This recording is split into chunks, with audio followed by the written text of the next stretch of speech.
Hello friends, good morning, good afternoon, good evening. Thank you for watching and welcome to my channel.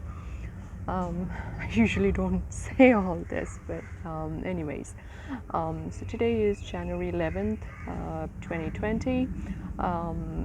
So this video is about hydrangea, growing and taking care of hydrangea plant in tropical climate, hot humid climate that we typically have in South India.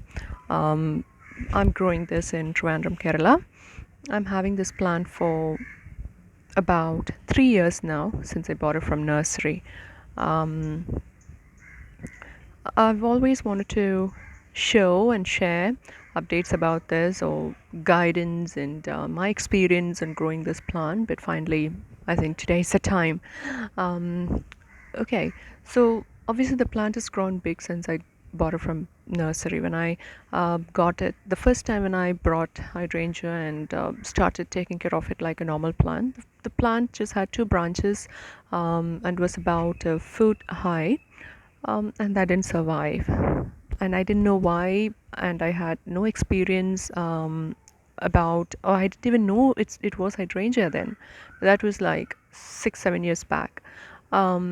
So I'm having this since 2016, and again, when we buy from nursery, the size of plant, it's less than a feet high, and it might have 1 branch or 2 branch. Obviously, it didn't had any flowers, but obviously I knew what plant it was by then.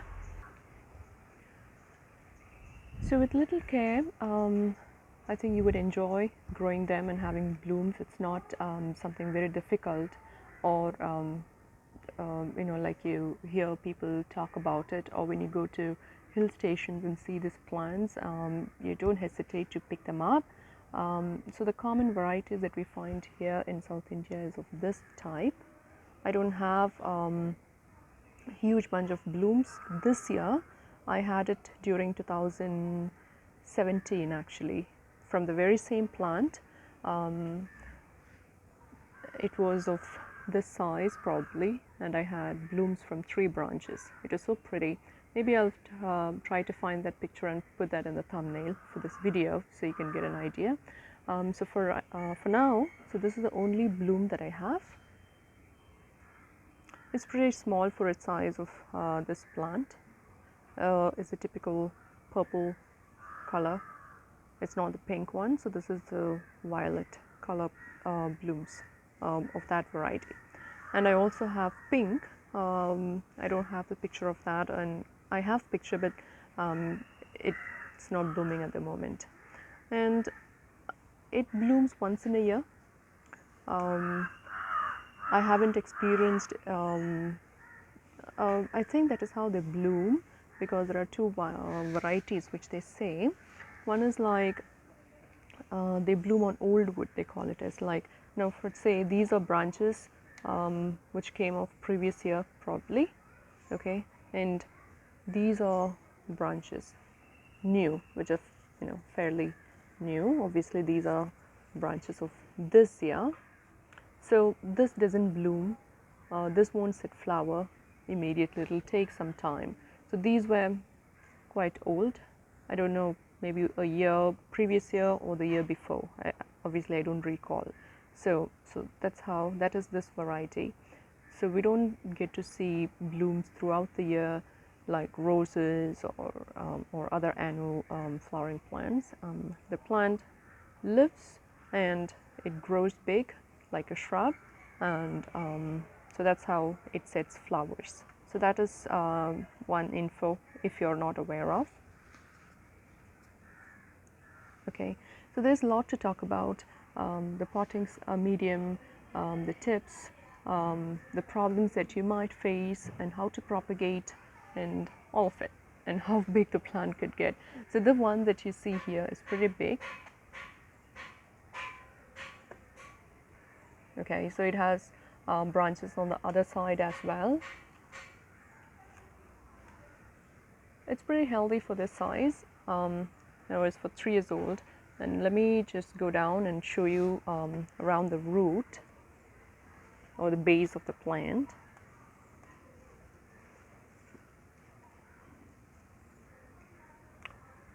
So I've let it grow like this because I like this appearance, the way it has, you know, the shrub look like it is planted in the ground. This would be best suited in ground because, but I keep shifting plants from one house to other. So pot is ideal option for me. So initially I had these the bamboo sticks to support the stem, but now I think the stems are hanging on by themselves.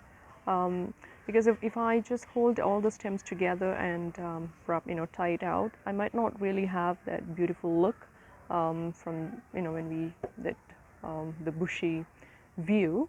And second, I don't know how the plant would respond. You know, now you see there are a lot of new growth, new shoots that's coming off, and it's a large pot. Obviously, I've repotted. This is the third time that I've repotted them in 3 years' time.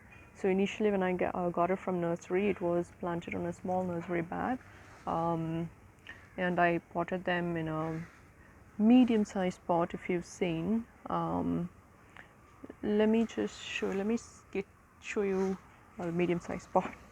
I don't have a earthen pot to show handy. So this is a small, not the smallest, small to medium-sized pot, but earthen pot. That's what I've potted them on. And after a year, I changed it. I moved it to, because it was starting to become big, because the size of the stems were large, and it started because it started to flower. Obviously, the first time it flowered for me was after a year and a half. So that is the first time it started to bloom, and I was very happy. So if you buy something from nursery with flower, good. Or if you're just buying a small tiny plant with 1 or 2 stems of less than a feet height, just be patient. It may take a year or two. It could be sooner, but it would take some time. Depends on the climatic conditions that you're on. Okay, so but don't worry, it'll definitely bloom. The typical varieties that I've seen in our place is blue and pink. I bought blue from Kerala itself, in Trivandrum, and pink I got it from Munnar, I think. Okay, so now the potting mixture. Okay, there's a lot of manure around the root main, you know, around the base. Have to scrape it off.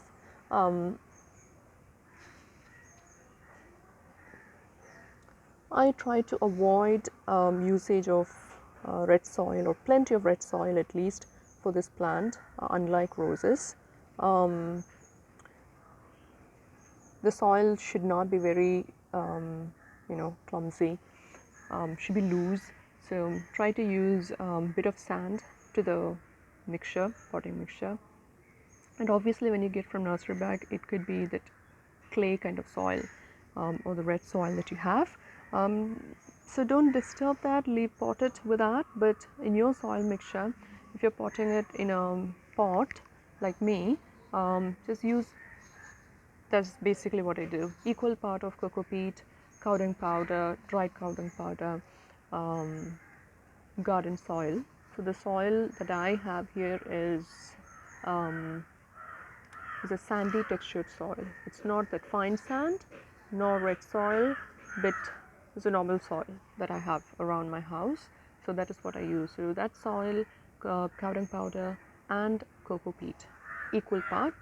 You don't really have to use red soil for this, and a handful of neem cake to prevent any disease when, you know, inside the pot.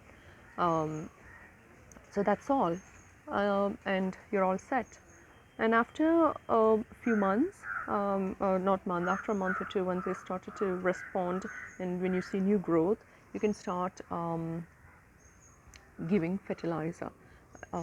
I normally give fertilizer in the form of dried cow dung or Epsom salt, bone meal, because I'm not being partial to any plants. I've been using it. I don't have any problems.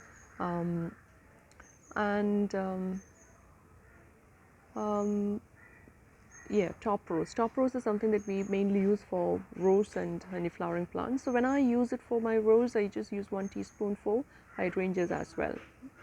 So I never had any problem. Okay, so I'm spraying the base neem oil spray, neem oil mixed with water, that 5 ml per liter ratio. If you feel your leaves are turning brown, so increase the dilution, add more water, or reduce, instead of 5 ml per liter, just use 3 ml, probably 2 or 3 ml of neem oil. So I spray the usual Epsom salt spray, neem oil, or fish amino, which I made at home. So I've been spraying all of these and I never had any problems. Soon after the spray, 1 week within spraying, if you see the leaves are drying, so just adjust the dilution. So I told you about the potting mixture, how to plant, the repotting, the kind of branches, the flower, the type of plants that we have. Okay.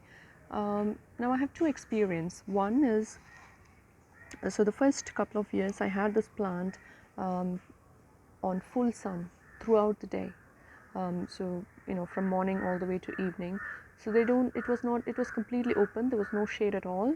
So what happens is I water in the morning, and around 1 o'clock or the noon time, when it's very hot during the summer, the South Indian summer, right, from March to July.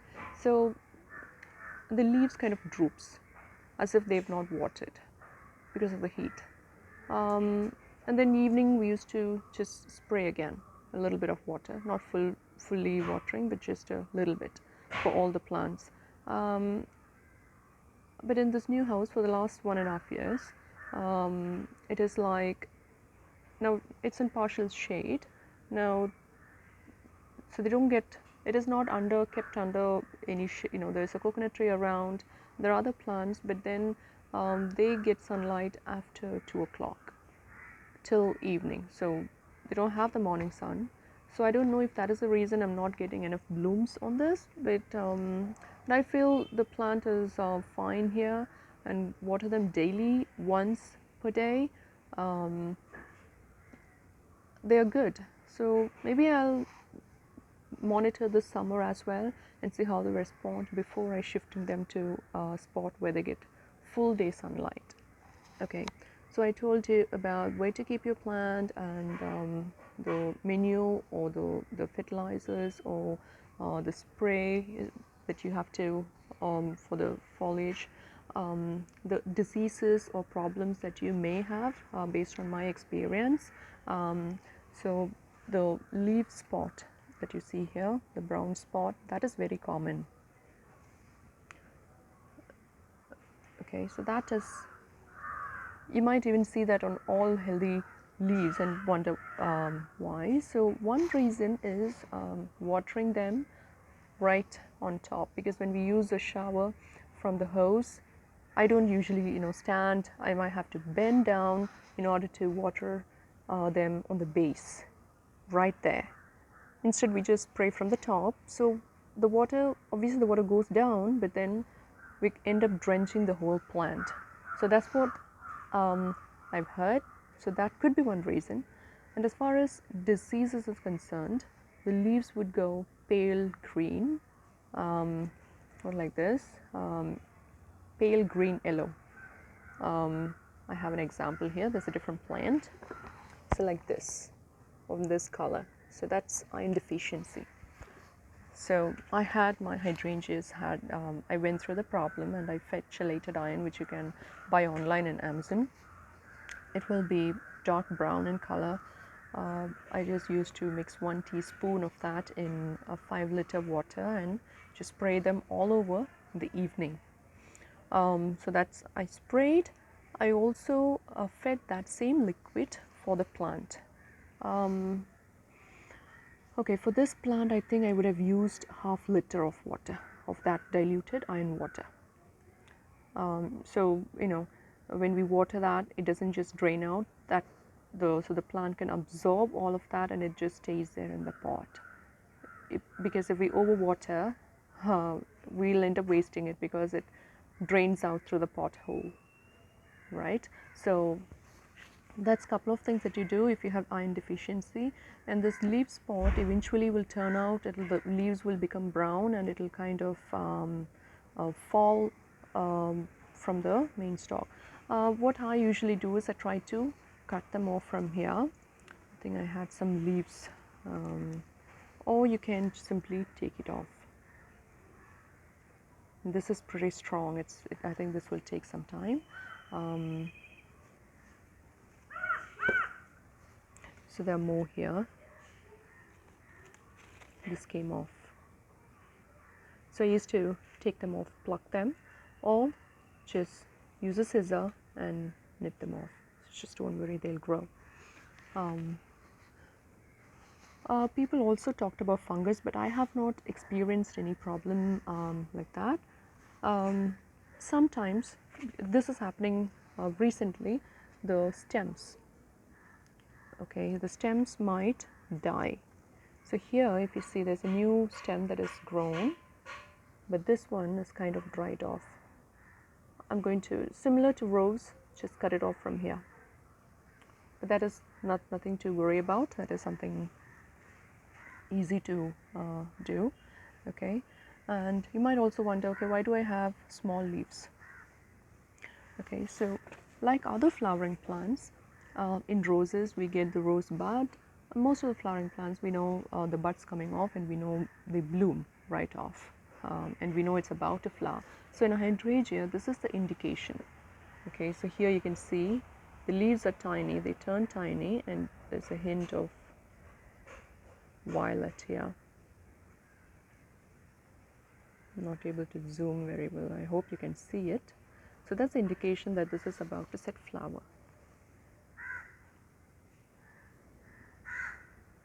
Okay, so this is about to set flower.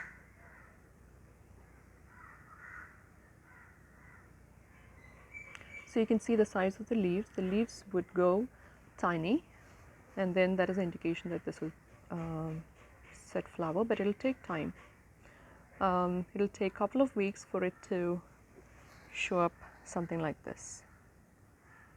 So now this is more than a week old actually. So now you can see the flowers are drying off. I haven't tried collecting the seeds or anything, but then there were, I read about it that you can just use a plastic wrap around this flower, and eventually when the flowers dry off, there could be seeds, but I don't know. The way that I have propagated this is from stem cutting, so which you can also do. So there are a couple of branches here. So now this one is likely to form flower soon. This one, which I showed you already. There is another one here.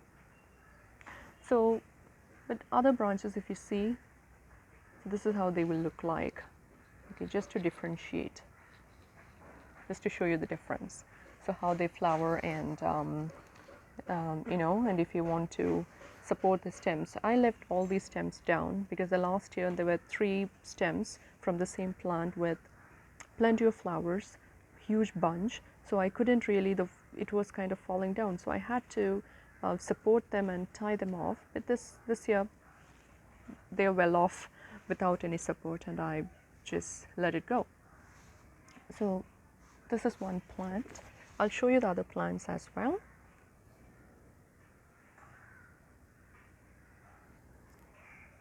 So this is another one, but I don't know if it is pink or blue. This is a medium-sized pot. The first one which I showed you was planted in a large pot, not the largest, but large pot. This is a medium-sized pot. Another one, this is a medium-sized pot. So this looks like, okay, so this may have a bit of iron deficiency because the leaf color is turning pale green. So I would have to spray. So this is from the first plant which I showed you, propagated from stem. I took a stem cutting, and I, like, you know how we do normal propagation from cuttings, that's how I did it, and it survived. And the time when I did it was like during a monsoon season.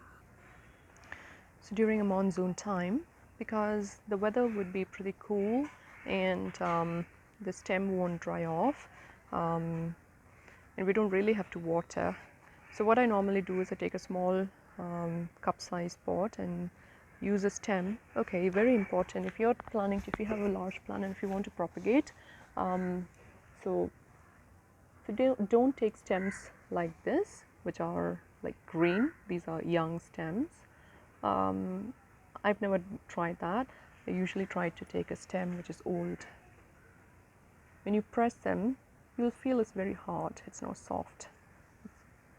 Okay, so you can try something like that. And you can also use, so now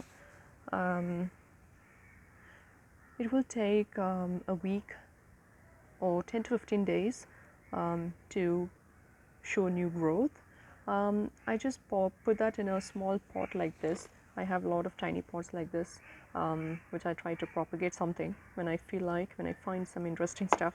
And I just place it underneath. I don't put it on the open area or in a place where there is sun, because I usually put directly underneath the plant, because it does get some water and it's kind of covered and it doesn't dry, during the monsoon time. That's when I've tried, and I got that other plant which I showed you, because when it rains, it doesn't get the full force of rain, but yes, to some extent, and it doesn't dry out. And that was successful. That's what I've done with roses as well. Roses and some other plants, verbena, chrysanthemum, and all that. So that's a small tip about propagation. I told you about seeds. I told you about the spraying. Another important thing, they are acid-loving plants, so the soil need to be acidic. So unless you test it, you don't know. So just to be on the safer side, once in 3 to 6 months, I feed them vinegar, the regular white vinegar, dilute 1 teaspoon in 1 liter of water, and you can feed them, not spray, just feed them, just pour it on the base for the plants. Don't do it very frequently, so we don't know how the soil is, and we don't want to kill the plant, right? So do it in 3 to 6 months interval, so which should do good. Yeah, I think I shared all the info that I had. So I hope that was helpful and would be helpful for you in growing hydrangea if you live in a tropical climate like me. Let me know if you have any questions, and thank you for watching. Happy gardening, everyone.